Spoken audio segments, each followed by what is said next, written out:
না তেনেকুৱা কথা কোৱা নাই এতিয়ালৈকে এলায়েন্স হোৱা নাই এতিয়ালৈকে আনুষ্ঠানিক এলায়েন্স হোৱা নাই এটা এলায়েন্স যেতিয়ালৈকে নহব তেতিয়ালে আপুনি কোনোবা এটা সিটত এতিয়া আমি কাম নকৰো এনেকৈতো বহি থাকিব নোৱাৰে এলায়েন্স যেতিয়া হ'ব কোনোবা এটা সিট যদি আমি সিদ্ধান্ত ললো যে এটো আমি আমুকক এৰি দিম তেতিয়াও আমি সহায় কৰিব লাগিব আমাৰ সংগঠন থাকিব লাগিব কথাটো সেইকাৰণে এটো কোনো চূড়ান্ত সিদ্ধান্ত হোৱা নাই কথাটো ব্যাখ্যাটো অলপ বেলেগ ধৰণে হৈ আছে মই অত্যন্ত আশাবাদী এলায়েন্স হ'ব বুলি আশাবাদী আৰু পৰিবেশ এটা বনাবৰ কাৰণে আমি সকলোৱে চেষ্টা কৰি আছো আৰু আমি সকলোৱে যদি পৰিবেশটো বনাবলৈ চেষ্টা কৰো তেতিয়া এলায়েন্সৰ সম্ভাৱনা আছে নাজানো মই ৰাইজৰ গইলে গৈ আছো ঘৰে ঘৰে গৈ আছো তাত মোৰ নিজৰ এখন আছিল কৰ্মভূমি হেয়া আছিল জন্মভূমি ইয়াত এমএলএ থাকোতো সম্পৰ্ক আছিল মা দেউতা তাতে মৃত্যু হৈছে গৈ আছো ৰাইজৰ ওচৰলৈ শেষ সিদ্ধান্ত ৰাইজে যি ল'ব মানি ল'ম তো আমাৰ ইয়াৰ এজিপি আনিছে উতুল বৰা ডাঙৰীয়া আৰু কেশৱ মহন্ত ডাঙৰীয়াই হিমন্ত বিশ্ব শৰ্মা ডাঙৰীয়াৰ বিৰুদ্ধে কেতিয়াও অভিযোগ নানে কাৰণ তেওঁলোক দুজন ঠিকে আছে মেইন মানুহ দুজন বিজেপিৰ মেইন মানুহজনৰ লগত ঠিকে আছে এতিয়া তৃণমূল পৰ্যায়ৰ এজিপিয়ে কি কৈছে সেইটো মই নেভাবো যে কেশৱ মহন্ত ডাঙৰীয়া আৰু উতুল বৰা ডাঙৰীয়াৰ কথা বুলি তেওঁলোকৰ কথা হৈছে তেওঁলোক মন্ত্ৰী হৈ আছে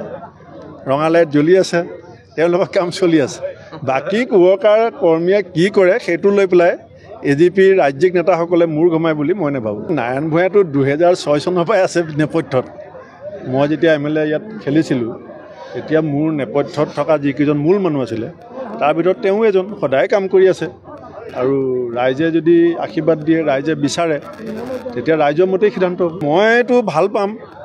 যদি আমি একেলগে কাম কৰি থকা মানুহবিলাকৰ মাজত এজন বিধায়কক ৰাইজে আগবঢ়াই দিয়ে আৰু বিশেষকৈ আমাৰ কংগ্ৰেছ দলৰ প্ৰাৰ্থীগৰাকীক যদি বিহপুৰীয়া সমষ্টিৰ ৰাইজে মৰম কৰে সেইটোতো মই আটাইতকৈ ভাল পাম আৰু বিহপুৰীয়াৰ ৰাইজেও কৈ আছিলে মোকো কৈছিলে যে আপুনি যদি কেতিয়াবা যায়গৈ ইয়াত মানে ইয়াৰে সন্তান এজনক আগুৱাই থৈ যাব যেতিয়া মই এমএলএ আছিলোঁ তেতিয়া মই ৰাইজকো কৈছিলোঁ যদি মই সুযোগ পাওঁ গতিকে এতিয়া ৰাইজৰ হাতত সিদ্ধান্ত আমাৰ দলৰ পৰাটো আমি বিচাৰিমেই যে আমাৰ যোগ্য ব্যক্তি এজনে প্ৰাৰ্থী হওক আৰু ইতিমধ্যে মই দেখিছোঁ যে ৰাইজৰ মাজত যথেষ্ট সঁহাৰি বৰ্তমান সময়ত আমাৰ দলৰ প্ৰতি ৰাইজে দেখুৱাইছে যে যুৱচামে যেনেকৈ ওলাই আহিছে খেলিবলৈ হওক এনেকৈ ইমানখিনি যুৱক 20টা টিম উলিয়াই অনা এইটো ইমান সহজ কথা নহয় আমাৰ এটা সৰু সমষ্টি তাত আজি 20টা ফুটবল টিম ওলাইছে ইয়াৰ কাৰণে কমটি সাংগঠনিক কষ্ট কৰিবলগীয়া হয় নেকি এই কথা কিন্তু চবেই দেখি আছে